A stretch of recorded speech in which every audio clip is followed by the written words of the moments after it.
Friday night in Hong Kong, one of Occupy Central's most confrontational nights to date, which even saw this reporter getting hit on the head by an object thrown from the crowd. This crowd, a diverse mix of angry residents and anti-Occupy supporters in the city's dense district of Mong Kok, had come to oust these few hundred pro-democracy protesters and to tear down this, their Occupy encampment over the past week. Motivations and conspiracies were laid out. From the online information such as Facebook, we can see that people organizing them to come out, and we believe that they are paid for this. It's common in China.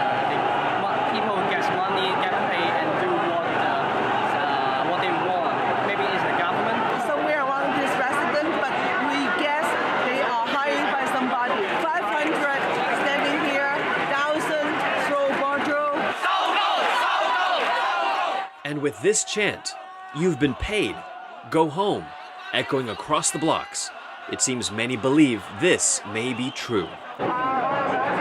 In response to these clashes, police linked hands, at times forming a human chain, to protect what's been deemed an illegal Occupy gathering.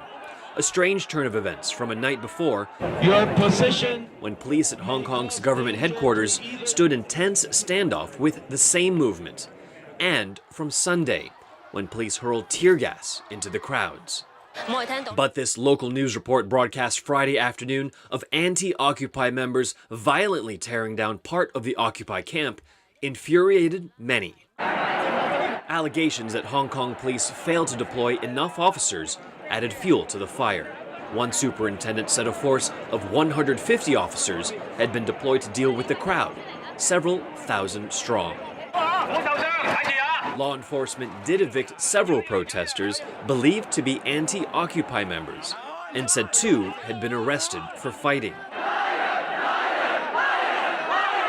But the public seemed unconvinced the police were doing enough, at one point chanting in deafening unison for officers to handcuff this man, accused of earlier hurting an Occupy protester.